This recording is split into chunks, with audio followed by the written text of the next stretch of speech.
Apakah khamr termasuk najis? Para ulama berbeda pendapat tentang hukum khamr dalam dua pendapat. Pendapat yang pertama adalah khamr itu najis.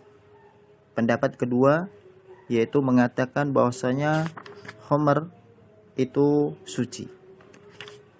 Di sini kita akan rinci, yaitu yang pertama adalah pendapat yang mengatakan bahwasanya khamr itu adalah najis.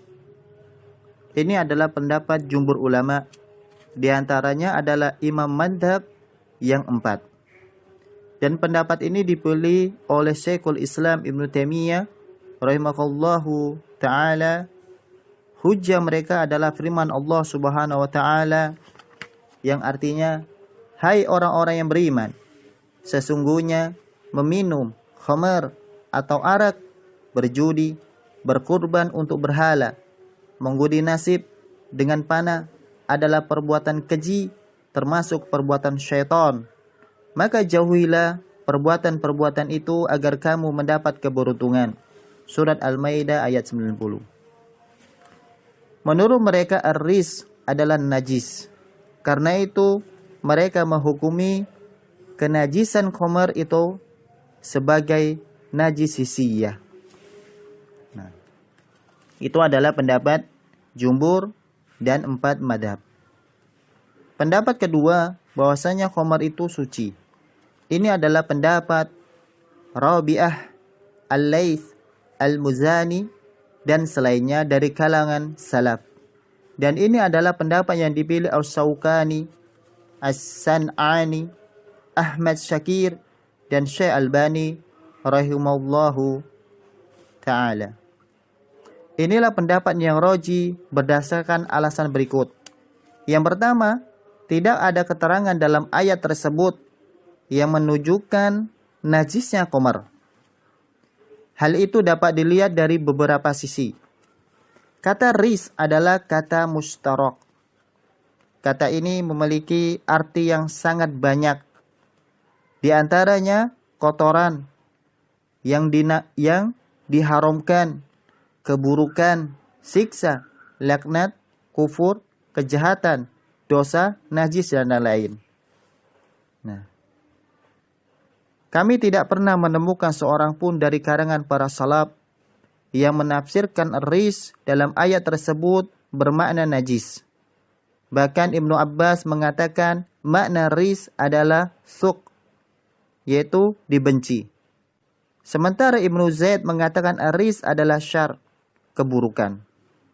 Kata ris disebut dalam kitabullah di selain ayat ini pada 3 ayat. Namun tidak ada satupun dari ayat-ayat tersebut bahwa ris bermaksud najis.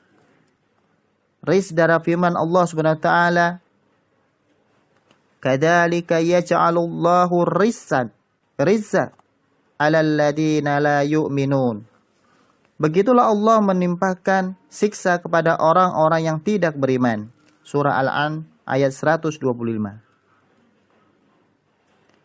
Ya, yang bermakna ahzab. Kata ris dalam firman Allah Subhanahu wa taala tentang kaum munafikin, innahum rizun wa ma'wahum jahannam. Karena sesungguhnya mereka itu adalah najis dan tempat mereka adalah neraka jahanam. Surah At-Taubah ayat 95. Maksudnya yaitu adalah amalan mereka itu ris, yakni sangat buruk. Ya. Fajtanibu ar-ris. Fajtanibu ar-rissa minal awsan. Maka jauhilah olehmu berhala-berhala yang najis. Surat Al-Hajj.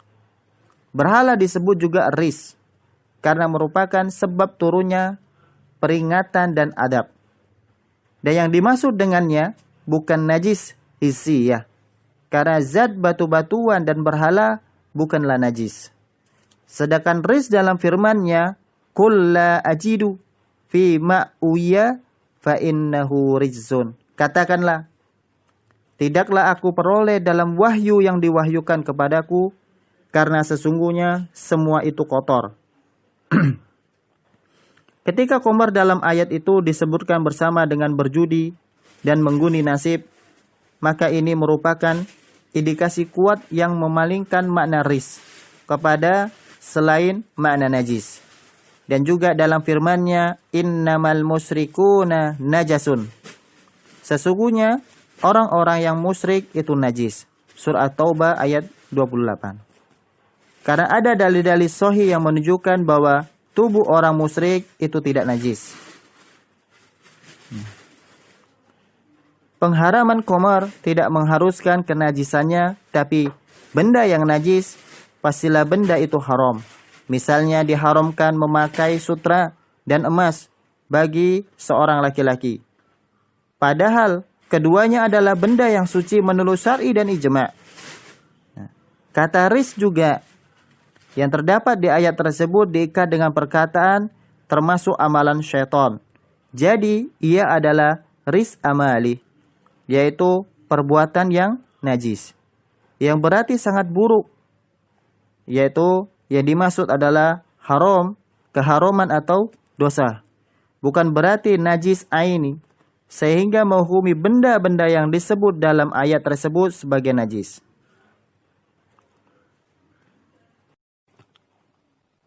Alasan yang kedua, di antara dalil-dalil yang dipergunakan untuk menghukumi sucinya khamar adalah hadis Anas tentang kisah perang, tentang kisah pengharuman khamar.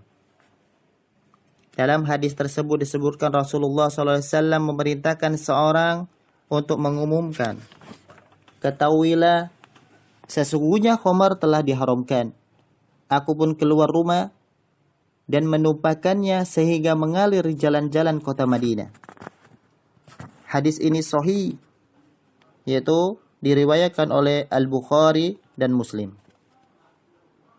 Alasan yang ketiga, dalam hadis yang mengisahkan tentang seorang laki-laki yang membawa 2 buah kantung air terbuat dari kulit besi, terbuat dari kulit berisi khamar. Rasulullah SAW bersabda, innallaha alladhi harrama syurbaha harrama bai'aha. Sesungguhnya Allah Subhanahu wa taala yang mengharamkan meminumnya telah mengharamkan menjualnya. Maka laki-laki itu membuka penutup 2 kantung itu lalu menumpahkannya hingga habis isinya. Hadis ini sahih, diriwayatkan oleh Imam Muslim dan Imam Malik. Jika khamar itu najis, pastilah Rasulullah SAW memerintahkan untuk menyiramkan air pada tanah yang terkena khamar tersebut untuk mensucikannya. Seperti Rasulullah SAW memerintahkan untuk menuangkan air pada air seni seorang Arab Badui dalam hadis yang telah lalu. Dan tentunya Rasulullah SAW akan memerintahkan mereka untuk menjauhinya. Dan jika khamar itu najis, tentulah Rasulullah SAW memerintahkan pemilik 2 kantong air itu untuk mencucinya. Ya, alasan yang keempat adalah hukum asal sesuatu adalah suci. Tidak dapat dipindahkan hukumnya kecuali dengan dalil yang sahih, dan dalam hal ini tidak ada dalil yang menunjukkan kenajisannya. Maka tetaplah ia pada hukum asalnya. Wallahu a'lam. Jadi pendapat yang roji bahwasanya adalah khamar itu adalah suci. Dia tidak najis. Ya. Wallahu ta'ala alam.